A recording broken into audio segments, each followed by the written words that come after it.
So guys, I broke my phone while playing tennis, and so I had to get a new phone. So the audio is probably crisp, but that's why we don't have video today, because I literally procrastinated until the last minute and didn't get an adapter to put the video onto my phone and then upload it to my computer. So I will see y'all next week, and I'm kind of devastated because I literally look so cutie and so tan and so glowy now that I've quit my job. And I was like, had a little table set up with my little tea and everything, but I guess you'll just have to wait until next week. So I love y'all.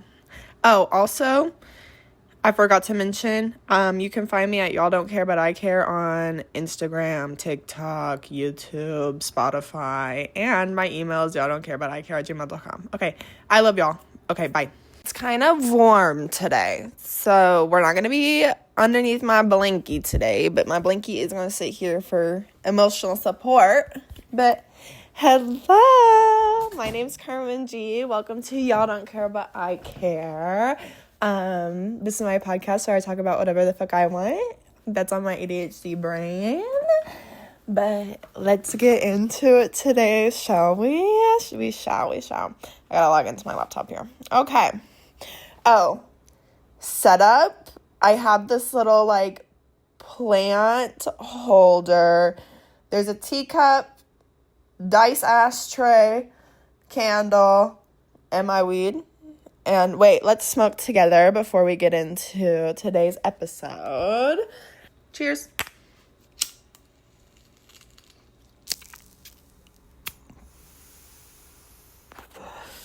One, I got a new phone, so I hope that the audio quality is better. Maybe one day I'll get a microphone and then I can use my phone to do another angle. But for right now, I don't have a job and we're balling on a budget. So, little backstory. 2 years ago, my mom installed a pool into the backyard. And when you get a pool installed, it's like you get a pool and then your backyard is destroyed. Completely destroyed. So my mom had to hire a landscaping company to make the yard look like a freaking yard again. So she got rocks around the pool. She got sod laid down, kind of things like that to make it look pretty and presentable. And now it looks really beautiful. I love my mom's yard. Well, I don't know how she found the landscaping company that she did find, because it was an hour away from our house. And when I Googled landscaping companies near me when I was sitting at her house the other day, it literally didn't pop up. But this is why I think meeting my boyfriend was so universally this is going to be your man. And I was like, okay. So I think this was the universal thing is I met my future husband because this landscaping company doesn't come up when you Google it. It is an hour away. So let's talk about my relationship and how I've made it last for almost 2 years and how it's the healthiest relationship I've ever been in. How literally I still get butterflies every time I see this man. So before I met Jack, that's his name. Before I met Jack, I was in so many toxic relationships. And it was either me being toxic, both of us being toxic, or the other counterpart being toxic. And so, it was just not a good thing for me to be in a committed relationship. One, as long as I can remember. And two, as frequently as I was in one. Girl, chill, take a deep breath, figure out who you are. But no, I loved being in long-term relationships for as long as I could remember, because I don't know, something about having a man was just a goal. Why? Ask God, Jesus, the universe, whoever. But I have tea today. I don't know if I said that. Vanilla Gourmand by the Henry Brothers. But literally before I met Jack, the relationship I had prior to that was, it was kind of toxic in, my end, plus a little bit of his end of just us not being able to talk about anything, us not being able to, agree on anything, nothing like that. And this relationship was in Kentucky. I live in Minnesota now. So after this relationship ended the day before, or like I think it was a few days before my high school prom, I was like, you know what, no, like we're gonna officially break up, because I think we've broken up like a few times before then. But I was like, no, we're officially breaking up. I was gonna move in with him, so I got all my stuff, and then I moved to Minnesota literally right after my graduation. Like I think a week after I graduated, I was in Minnesota. So literally, like I just needed a fresh start from everything. So when I moved with my parents to Minnesota, I, decided that this is going to be my fresh start. I was single. I was trying to work on myself. And during this time, I was saying, like, I'm single. I'm working on myself. Bitch, I still had sneaky links. This is what I didn't understand. Like, it was just, like, the societal culture of things was, like, sneaky link. And I was here during the summer, so I really didn't have a job. 2, I was bored. And 3, I was like, I want to work on myself. I did not. So when I say I was single during this time, it was like mostly sneaky links, until I like kind of got attached to one of these sneaky links that I did have, and then he got a girlfriend. And I was like, what about us? What about everything we've been through? Like that feeling, And I literally, that's when I decided, I was like, block every single boy. Literally never want to speak to a man ever again. I never want to see a man. I don't want to talk to a man. The only man that I literally interacted with was my stepdad, my brother, and my friend's boyfriend that she had at the time. And that was it. I was like, I'm not interacting with no other man. And so then I decided, I was like, I'm not going to interact with no other man. And this is when I actually started working on myself. I was hanging out with my friend. I was making new friends. I was a Caribou manager. A lot changes in like a year, legitimately. If you start like actually focusing on yourself, shit can change real quick. I was a Caribou manager. I was starting to get my life kind of together. I was trying to build up a savings. I was kind of traveling. I was going, on trips. So during this time, I was like not really looking for a man, until my mom hired this landscaping company, legitimately, from an hour freaking away. Thanks, Mom, because the amount of gas I had to spend when we first started dating was crazy. But literally, it was like my mom, it was like these freaking mom brains, bro. They always know. I feel like moms always know. They just do some weird ass shit. And it's like, why did you do that? How did you know to do that? Why did you pick that company? And they're like, I don't know, I just did. Bitch, you picked the company that had my future husband on it. How did you do it? And so when this company came up to my house and I saw this boy in this neon yellow t-shirt, and it was also my ovulation week too. So, he was just looking so scrumptious. But so was every other boy on my TikTok at the time too, because I was ovulating. But something about him, I was like, I want to get his phone number. I want to like see if it goes anywhere. Like I was telling my friends, I was like, I want that man outside. I want that man. That man is mine. He will be mine. Like I was like, give me my man. I am in a claw machine. I will put another quarter in. Just give me the man. So literally, I was telling my mom, I was like, he's so cute. And my mom would turn her little work camera around on her computer because she works from home.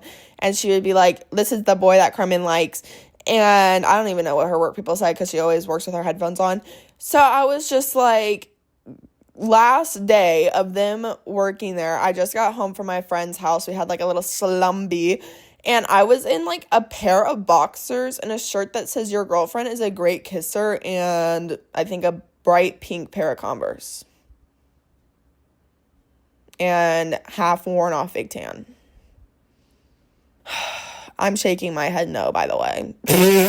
Because literally, I'm begging my mom. I'm like, it is the last day. I need to meet this man. I need his phone number. And my mom was like, go get his phone number then. Like, what do you want me to do? And I was like, I can't. What if he hates me? What if he tells me to go fuck off or something? And then literally before I knew it, with my eyes closed because I was crying, my mom was like outside. she did mumble the words, "Are you fucking kidding me?" while going outside. But by the means, she was outside. So my mom's outside, and all of a sudden I hear, as I'm crying, red face crying, which you really can't tell because I had fake tan on, thank you. But it was like, Carmen Elaine, that's my middle name. She's like, "Carmen Elaine, get your butt out here." And so I walk out there with the walk of shame, my head down, and she goes, "Do you think my daughter's cute?" And he looks me up and down, and he goes, "Yeah, she's cute." Oh my God. So then I asked if I could have his phone number, and so I got his phone number, and I literally like ran into my room and was like, on that phone, like I was like on my talking to my friend at the time. We're not friends anymore, but I was talking to her at the time, and I was like, "Oh my God, like I just got his phone number, like what do I say?" And she goes, "Well, say like, 'Hi, it's Carmen,' whatever, like, and just ask him how he's doing." So it starts a conversation. So that's what I did, but the text messages were green. Tell me why I immediately thought he gave me the wrong phone number. Bro, I was like, this is like a scene out of the movies where this girl just built up the confidence to ask this boy for their phone number, and he just made her look like the biggest fool. But he had a Samsung. So he actually gave me the right phone number, and he responded back, and he was like, "Hey, like, it's Jack," or he didn't even say his name. He was like, "Hi, like, sorry it took me so long to respond, like, we just got done." And like, I don't know why I was freaking out, like he literally was working.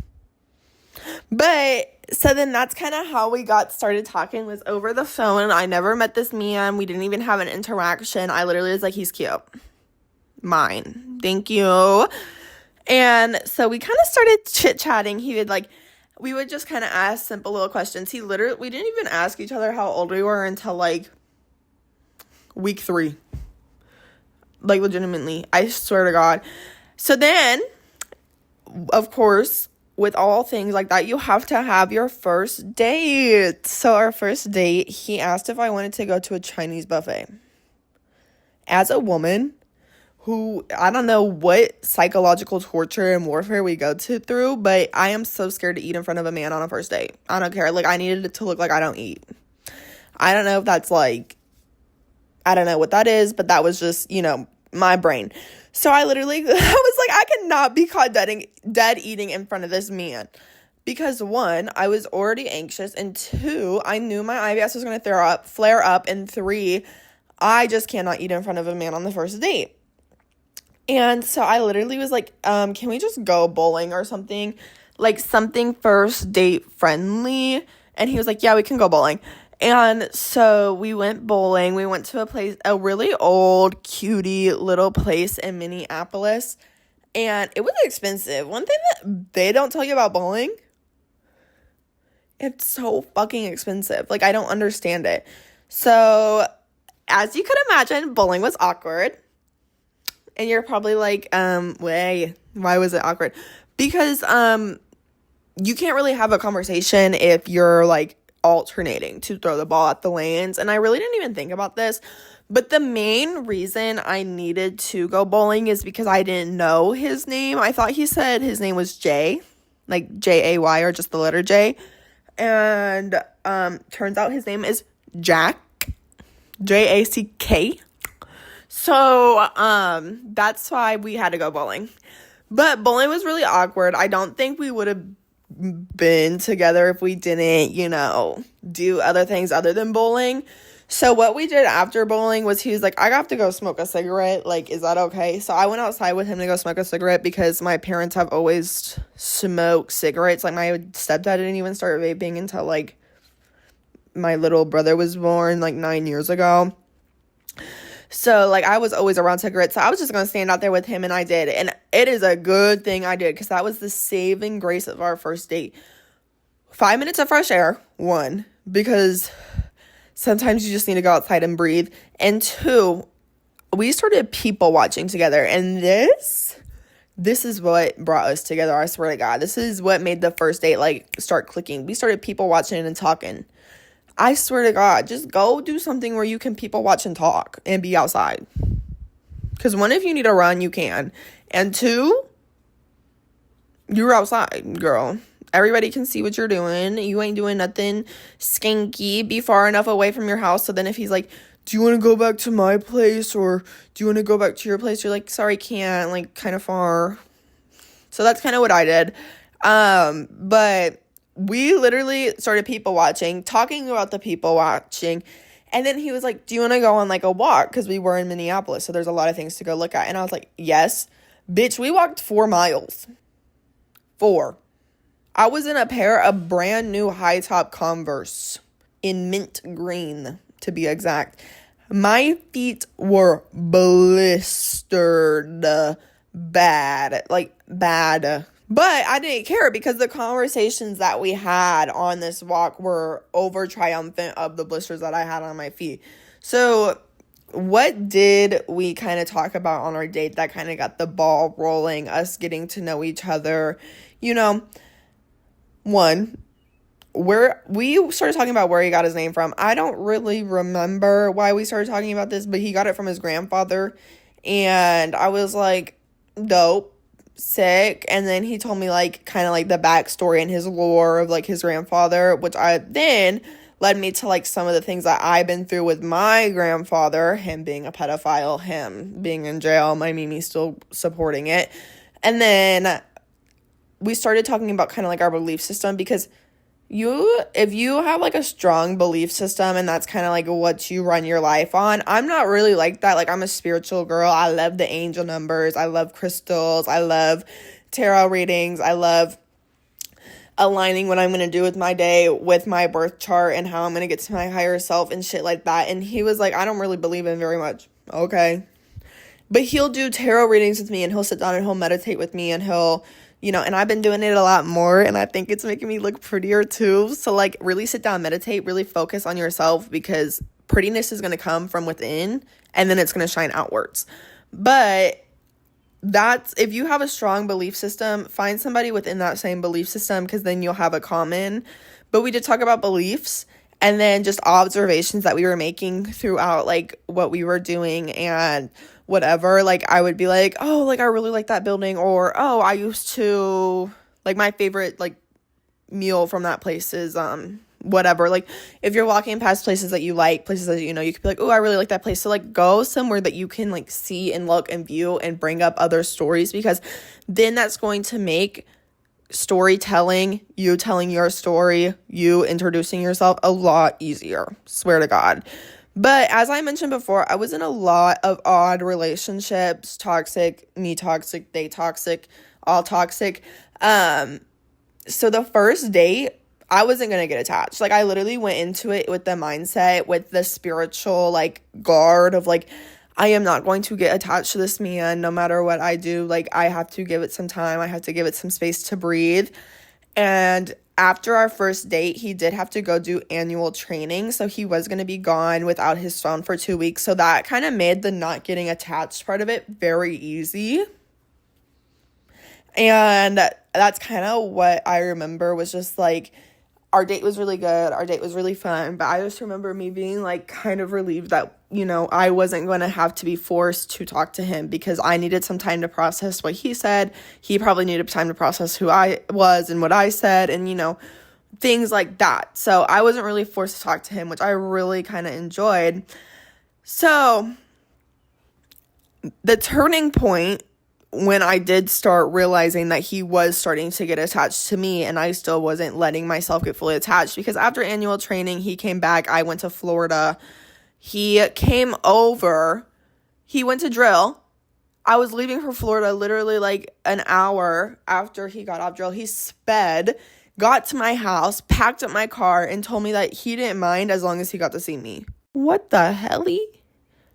I'm sorry, because I have never had a man ever do that for me before. Like, I literally was like, what? And yeah, he was so quick. He was so excited. He was like, yeah, I'll do that for you. Like, let me come over. Like, can you just wait? And I was like, oh my God, yeah. And so then after I came back from Florida, you know, I had that time. I have that space. He kind of left me alone, which I really enjoyed. He just like called me a few times, you know. He was like, can I see you? And so we hung out at my house, and I really loved my room at my mom's house when I lived there, because it was just like this little basement in the This is like a storage closet. It had no window, which was kind of depressing, but it was just super like, it was like my cave. So it was like he was in my cave and we were just like tickling each other, giggling, having a good time. And he goes, I literally just, I love you. And I go, huh, thanks. And I kiss him. And let me tell you, that response ate me alive for like 3 days after it happened. Because with me and him living an hour away, we really didn't see each other like that frequently. It would kind of be up to like 1 to 3 days a week if we were really lucky, 4, and that would just be because we had like a little slumby or whatever. But he was like, he said this to me. I literally responded with like, thank you. But I like, the more that I thought about it and like legitimately like thought about every interaction we had and how he started becoming my best friend, like I did love him. Like, and so that moment and we started hanging out, I feel like I started letting myself get attached because I knew that he wasn't just here to have sex and giggle and then go home and talk to a billion other girls. He actually was talking to no girls. He actually has no social media, which is crazy because I'm trying to make social media my career. But it was like this level of just like, I trust him enough that he does love me. And my body was like, okay, girl, what are you fighting this for? Like, legitimately, like, what is your end goal with this? Because y'all have been hanging out for about like 2 months now and you are like, I can't get attached. Okay, girl. It's either that, get attached, or stop hanging out with him and let him go get attached to somebody else because you're going to hurt him. So I was like, not gonna pull what my sneaky link did, and I was like, you know what, no, I'm gonna get attached. So the 4th of July is when we actually officially started dating. That is our anniversary. He told me that he loved me. I said I loved him too, and we kissed, and we've been together literally ever since. And literally the way that I just kind of knew in that moment that I did loved him was, I don't know if it was the fireworks, the way that it felt outside, the fact that it's summertime and it's my favorite season, and you know, I just spent the whole day with this person having a good day, and he hung out with my family, but I was just so soft and sparkly and giddy on the inside, and like I was like, I love you, like I want you to say it to the whole world, like things like that. And we have now been together for 2 years, which is just so crazy to say because there hasn't been any breaks. There hasn't been any pauses. There's been disagreements. There's been roughs. There's been things like that, which we'll get into. But it's like, you know, they're your person if, you know, you literally are just like, I love you. Like, you with a puppy. Like, that's how you should be with your future partner. It shouldn't be like, yeah, I love you. Like, they should literally be like, oh my god, you're so cute, like I love you, you know, like literally getting cuteness aggression over you. And if they don't get that way, honey, find a new man. Oh my god. But, or a new woman, you know, I'm here for the LGBTQ plus.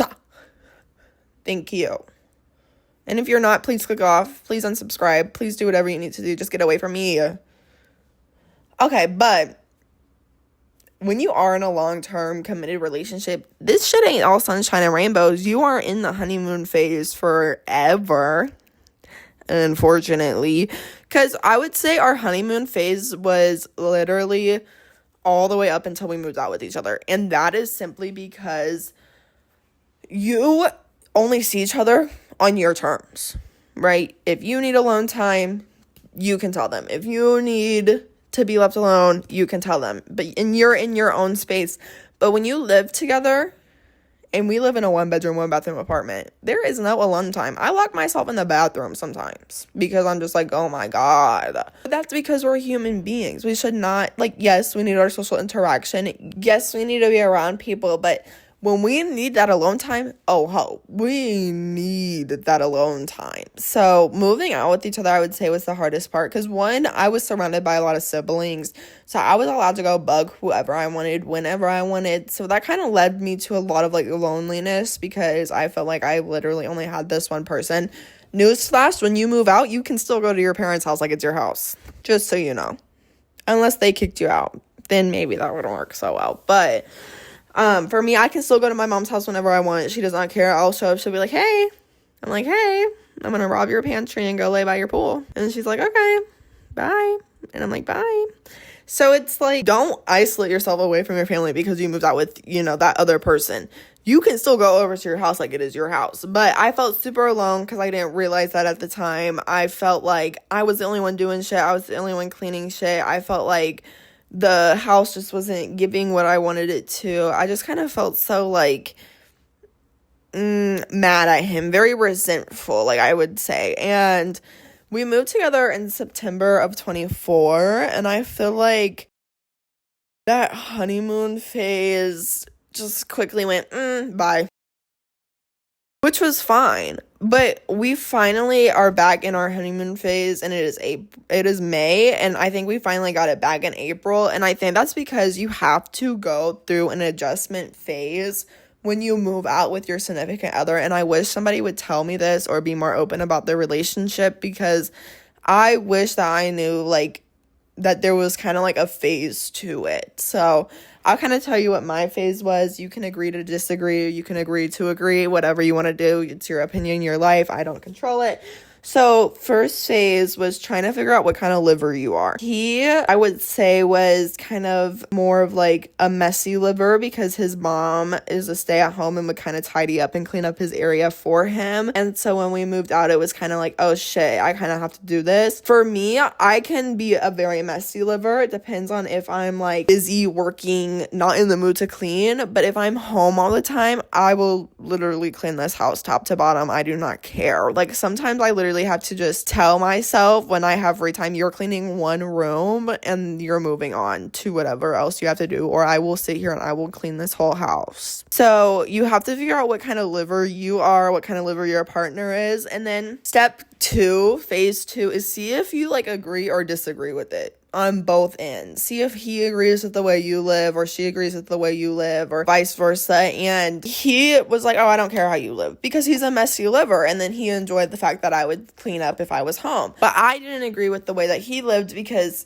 it was kind of like chores were like a second option to him. And it's like, no, like you have to clean. If you need to use that pot and pan, you have to clean up. If you want a clean area, it's not just gonna like proof clean, no. And so it just kind of felt like I was doing like a lot of cleaning up for the both of us, which was fine. So then we started like arguing, which was phase 3, trying to come up with a compromise, an air quote compromise, because it's mostly like, oh my god, why is this not fucking clean again? And then you're bickering at each other, and then you're arguing at each other, and it literally was just like argue. We kept getting stuck in step like 3 and 4. 4 is going back to normal, like the way it was originally. That is because you cannot get anything done if you're arguing with your significant other. I swear to God. And I wish that like I remember this more, because if I'm on my luteal phase or if I'm on my period, oh my god, I want to tear his head off his body sometimes, because what are you doing? And that I'm just aggressive as it is anyways, like Aries Mars, oops, astrology, but legitimately, like, I grew up with my aggressive father. I grew up with Shay was mildly sometimes aggressive. Like, she would definitely project if she was feeling, like, angry or mad. She kind of can stop that now, but, like, my mom would be like that. And it was just, like, people in my life were very projective, aggressive. And so I was just like, I want to sometimes still rip his head off. But I've had to slowly realize over, I don't know, 6.5 months, almost 8, I think, that arguing with your significant other does not get you anywhere, because you're just screaming at each other and you're not screaming with each other. Everything that you do at your partner and not with is not going to be good for your relationship. So if you're like laughing at your partner, screaming at your partner, do shit with your partner, not at your partner. So what we finally just came up with a compromise. So he had to go back to work. He works sometimes up to 16-hour days. I don't know how he does it and comes home and still goes, because when I worked literally a 12-hour day with an hour-long break, I want to die and want to tear his head off. Never do. That's just what I imagine. Like Vampire Diaries, it's like, rah! It's so graphic. Like, that's just what I imagine. Like, but I'm just like, screaming that, like, when he has the time, he cleans. So he'll clean up the bedroom randomly if I decide that I need to take a shower. He'll do the dishes on a daily basis. When it's full.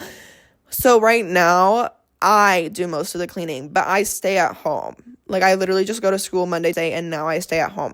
But the reason we came up with that compromise is because we legitimately sat down and he's like, I don't want you to feel like you're a stay-at-home mom for me, but I really don't have time. But honestly, legitimately, arguing with your partner doesn't get you anywhere. You just have to sit down and you need to compromise with each other. Like, so he now went back to work. He had his off season, and I feel like this is why most of the arguing was happening, because I was working and then he was having his off season and he wasn't like understanding what I was needing from him, because I just kept screaming at him what I needed from him. And again, or like I said, don't want to scream at your partner. You can scream with your partner, I don't care, but don't scream at your partner. You're not going to get anywhere. Talk with your partner. I wasn't communicating effectively what I needed at this time because I was stressed. I was mad. I was pissed. I didn't want to go to work. I didn't want to go to school. I didn't want my schedule to be jam-packed and then only have to clean on Sundays, and tell him that we need to clean together, because he really didn't understand that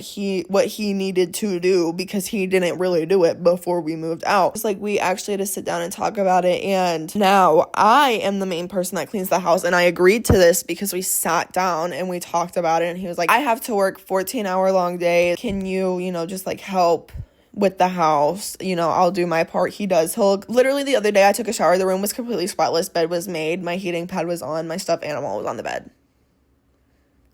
And you can be like, that's the bare minimum. He also pays for like all of our rent. He's paid for the bills. He's there for me emotionally. Like, no, that is not the bare minimum. Like, the bare minimum would be like, I picked the clothes off the floor. Oh, bitch had the heating pad on, stuffed animal ready, bed on, like, kind of catty corner tucked for me to like get into after my shower. Like, shit like that is what you do when you actually compromise with your man and you start living together and not with each other. So it was like, I legitimately was like, oh my God, like all we had to do was sit down and talk about this and not argue. So our biggest downfall in our biggest downfall in our relationship has been the arguing base of it. So I would describe our relationship as like, he is definitely Mr. I got it together. I'm kind of chill. Like, I don't really be super emotional. And I'm Mrs. What the actual fuck is going on right now? And I'm about to cry or I'm going to scream. And I feel like legitimately that's kind of why we would argue, is because I was like, you don't care about anything because you don't seem like you care. And he's like, no, I care very deeply. I just really don't know how to show it. Sitting down and actually legitimately talking to your partner will actually, one, help you understand them, and two, help them open up to you, and three, get you places. So stop arguing with your man. Amen. Argue when needed, because arguing is good. Like, sometimes, like, we still argue about, like, I would say we did argue the other day because he was like, well, what do you want to do for a part-time job? And I literally just quit my job like a week ago. Well, now almost 2 weeks ago. And I was like, oh my God, like I literally just quit a week ago. I'm not thinking about a part-time job. I'm trying to figure out my podcast. And he was like, no, I know. He was like, but when do you think you could realistically make money off my podcast? And then I started freaking out. And so like that created an argument because I felt like, I wasn't being heard. And then it felt like he was talking at me. And so like, again, that doesn't get you anywhere. Again, I freaked out. I locked myself in the bathroom and then I ran away to the park. But I think that getting your emotions out, arguing with each other, talking with each other, arguing with each other, not at each other, but with each other, is good because you're getting your emotions out. And I think that's what brings each relationship closer, is that realness. People need realness in their relationship, and to realize that your relationship is not going to be like how it is in Hollywood movies. How it is in Hollywood movies is such BS. You're never going to have, sometimes you'll have that Hollywood sex where it's like, oh my God, we're so steamy and hot. Other times it's like, oh my God, this boy, we just had good sex, but now he has to go grab the towel and wipe the cum up off of me, and then now we have to lay here and talk about bills. Right, and that's not what they show you in Hollywood because everything is so glamorized. You need realness in a relationship for it to be an actual fulfilling relationship. I just hate the way that Hollywood shows relationships and shows life, because it's like that's not what it is. And every time we argue, you know what he hits me with at the end? I don't care that we just argued about that, because it's good to literally argue. And if You don't have a man that let me put my sunglasses on. If your man looks at you and goes, well, I don't know why you are arguing, or I don't know why you're saying that to me, or why I'm sorry that you feel that way. They could be saying, I don't care if we argue. I think it's good to argue because it means that we care. Why don't you get a new man, factory reset him, throw him in rice or something, because you could be getting that instead of, I'm sorry you feel that way. Boy, you made me feel that way. You should be feeling that way too because you hurt my feelings. And that just showed me that my boyfriend, he just cares so deeply about shit. And so, girl, if you are going to take anything from this pod today, I want it to be the way your man reacts while y'all are arguing shows you everything you need to see. If you don't want to take anything else, that's fine. He literally is just gaslighting you, telling you, I'm sorry that you feel that way. I'm sorry that you feel that way. Bitch, and you made me feel that way. Throw him away. Throw him in rice. Throw him in water. Throw him in the nearest lake. I do not care. Get a new one. And literally, like, you need that balance. If you're arguing and nobody in your relationship, or you can't even reassure your partner, you are not in enough love to be in that relationship. Sorry. Love doesn't come from sex, money, or feels. It comes from literally reassuring, spreading love, spreading peace, creating a soft life together, growing together, not hurting each other. But I feel like that's what makes us very balanced, is because, like, we argued. Yeah, I'm aggressive. Yeah, I'll lock myself in the bathroom, but he'll look at me and he'll be like, I still love you. I've literally threatened to break up with this man, and he's like, okay, well, when you're ready to come back, I'm still here, right? Or he'll literally stand in front of that door and be like, no, and start crying. And I'm like, oh my God, what the fuck did I do to you? I broke you. So it's like the realness in the relationship is like, you're not going to always want to be all sunshine and rainbows in your relationship. That's fine. I just don't understand why people put in so much extra energy and literally don't get anything back and are fine with that. I don't understand that. Do things with each other, do things together, and not at each other. But I'm going to answer a question today instead of asking one. How did you know he was the one? And I have it wrote down. When I woke up every morning and when I thought about the only thing in the morning was, what can I do today to help our future? When every kiss turned into making out, and when every hug melted away the heaviness that I have been feeling for almost my whole life. That's how he knows. That's how you know he loves you, and that's how you know he's yours. Does he make it little and tell you he is on your mind? I loved Enchanted growing up, by the way. But I literally, sorry if I stuttered, sorry that I was rambling, sorry whatever. This is my story, this is my life, this is my podcast. But as we're wrapping up today, I want you to know that the person that makes your world go around and around and around is out there somewhere. It might not be the person that you're with today. It might not be the person that you're with fucking forever ago. It could be. I don't know. But the person that makes your world go around and around and around and makes you feel like light and fucking giddy and fucking excited to wake up the next morning is your person. I swear to God. But sometimes you have to start looking at yourself to find your people. Because your is you, people is others. How are you going to know what people are going to be your people if you don't even know who you are? So I'm manifesting that 1, you find yourself, and 2, that you find your people. And I just want to leave you with a little positive encouragement today. Know that you're the baddest bitch in the fucking world and that you can do fucking anything. And if you don't think that you can do it, remember all the shit that you did that led you to today that you said you couldn't also do. Do you remember all that shit you said you couldn't do and then you did it and now you're here and you're better for it? Why do you keep telling yourself you can't do shit? How about you just get up and you just do it? Because every single day is a freaking gift. And you do not want to look back in freaking years and be like, oh, why did I not do that? You don't want to tell your kids you didn't do something that you wanted to do. What kind of parenting would that be? What kind of parenting would that be? What kind of parent do you want to be? No beef. I love you. I hope you have a good day. I'm going to go over to my mom's house. Well, first I'm going to go get Sota, S-O-T-A, the dirty soda shop located in Maple Grove. Then I'm going to go be by that pool at my mom's house where I met my man. Okay. Bye. Mwah. A kiss for your forehead and for your troubles. Love you.